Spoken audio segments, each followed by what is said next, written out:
রাজশাহীর নতুন এই রেস্টুরেন্ট কিন্তু এই সাদা স্ট্যান্ড মিররের জন্যই ভাইরাল। অনেকেই সেখানে যাচ্ছে শুধুমাত্র এই স্ট্যান্ড মিররে দাঁড়িয়ে ছবি ভিডিও করার জন্য। আমি কিন্তু এই টাইপের স্ট্যান্ড মিরর সাদা কালারের যেটা আর কি, সেটা অনেক আগেই অন্য পেজে দেখেছিলাম, বাট লোকেশনটা অনেক বেশি দূরে হওয়ার কারণে আমি আসলে ভরসা করে অর্ডার করতে পারতেছিলাম না। ইন রিয়েল এটা কতটা মজবুত হবে, আয়নার কাজটা ভালো মানের দিবে কিনা, আবার মিরর কিন্তু ভেঙে যাবারও একটা পসিবিলিটি আছে। সবকিছু চিন্তা ভাবনা করে আমার ড্রিম মিরর নেওয়ার চিন্তা ভাবনাটা মাথা থেকে সরিয়ে দিয়েছিলাম। আমার প্রিভিয়াস ব্লগে আমি কিন্তু আমার এই বেতের মিরর নেওয়ার সব ডিটেলস শেয়ার করেছিলাম। এতক্ষণ যেই কাজটা করতে দেখলে, সেই কাজটা আসলে করা হলো আমার ছেলের কারণে।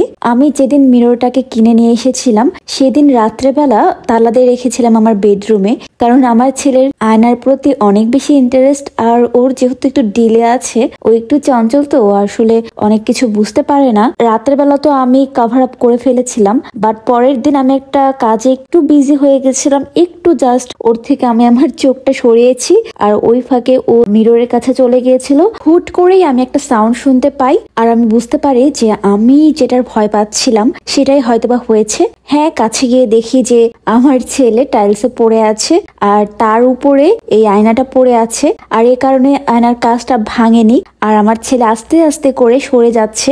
আমি যদি একদম সাথে সাথে ওর কাছে না যেতে পারতাম, তাহলে কিন্তু কাজ ভেঙে ওর হাত পা কেটে যেতে পারতো। এই ঘটনা শোনার পরপরই ওর আব্বু এই যে কালো কালারের ওই জিনিসটা নিয়ে আসছিল, যেটার নাম আমি সঠিক জানি না, তো ওইটা দিয়ে আর কি আয়নাটাকে খুব ভালোভাবে সেট করে দিয়েছে। এটা এখন আর পড়ার সম্ভাবনা নেই। যখন তার মনটা অনেক বেশি খুশি থাকে, খুশির ঠেলাতে সে দৌড়াতে দৌড়াতে এসে আয়নার সাথে ছোটখাটো একটা সংঘর্ষ হয়ে যাচ্ছে।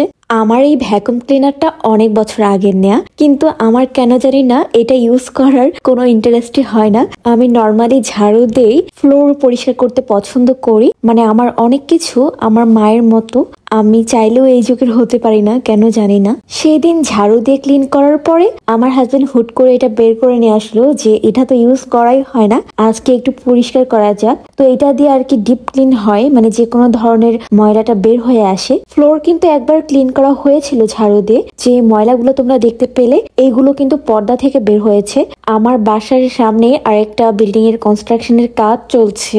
আমি যেহেতু দোতলাতে থাকি, তাই অনেক ধুলাবালি ভিতরে প্রবেশ করতেছে। বিশেষ করে বেলকুনির অবস্থা খুব খারাপ হয়ে যাচ্ছে। যদি এতক্ষণ থেকে নিশ্চয়ই বুঝতেই পারতেছো যে আজকে রাতের মেনুতে আমার তরকারি রান্না করার কোনোই পসিবিলিটি নেই। মাছ মাংসের থেকেও আমার কিন্তু এই খাবারগুলো অনেক বেশি প্রিয়। শীতের রাতে গরম গরম ভাতের সাথে কয়েক পদের ভর্তা, গরম গরম ডাল, বেগুন ভাজা, ডিম ভাজা, এইগুলো থাকলে আর কি লাগে। আমার হাজবেন্ড আবার খুব বেশি স্পাইসি খাবার খেতে পারে না, তবে সেটা বাসার ক্ষেত্রে প্রযোজ্য, কারণ বাইরে দেখে আমি সে খুব ঝাল খেতে পারে। শুধু বাসাতেই তার যত কাহিনী। শুধু পেঁয়াজ আর ভাজা মরিচ দিয়ে সরিষার তেল দিয়ে একটা ভর্তা বানাই আমি, ওইটা কিন্তু অনেক বেশি ভালো লাগে। মেইনলি আমি এটা খাওয়া শিখেছি আমার ভার্সিটি লাইফে। ভার্সিটিতে থাকতে হোটেলে যখন মাঝে মধ্যে খেতাম, তখন দেখতাম ওইখানে একটা এরকম ভর্তা থাকতো, যেটা কিনা সবাই খেতে পারবে। আলু ভর্তা তো সবারই প্রিয়, এটা বলার কোনো অপেক্ষাই রাখে না। আমার কাছে কিন্তু কাঁচা কলার ভর্তাটাও বেশ লাগে। যেহেতু আহনাফা খাবে, আমি কিন্তু শুকনা মরিচের পরিমাণটা খুব বেশি দেইনি। যদিও বা আমার ছেলে কিন্তু আমার মতোই অনেক বেশি ঝাল খেতে পারে, তারপরেও শুকনা মরিচ বেশি খাওয়াটা কিন্তু একদমই ভালো না।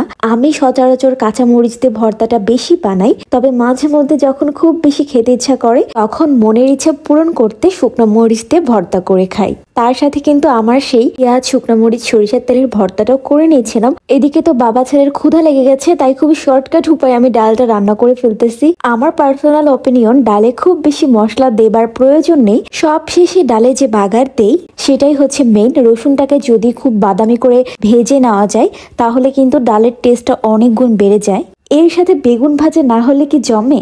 আমি কিন্তু বেগুন ভাজাও অ্যাড করতে চেয়েছিলাম, কিন্তু আমার ছেলেকে আমার হাজবেন্ড আর রাখতে পারতেছিল না, এ কারণে শুধু বারবার আমাকে তাড়া দিচ্ছিল। এই যে একটু তরকারি ছিল, সেটা আমি ওভেনে দিয়েছিলাম। গরম হতে হতে আমি এই ফাঁকে খাবার বেড়ে নিচ্ছিলাম, কারণ ওদের খুবই ক্ষুধা লেগে গিয়েছিল। গরম ভাতের সাথে গরম গরম ভর্তা, ডাল, এইগুলোর যে মজা, তা কিন্তু তরকারিতে পাওয়া যাবে না ফ্রিজের। শেষ পর্যন্ত আমরা সত্যি ফ্রিজের মাছের তরকারি ছাড়াই আমাদের ডিনার কমপ্লিট করেছিলাম।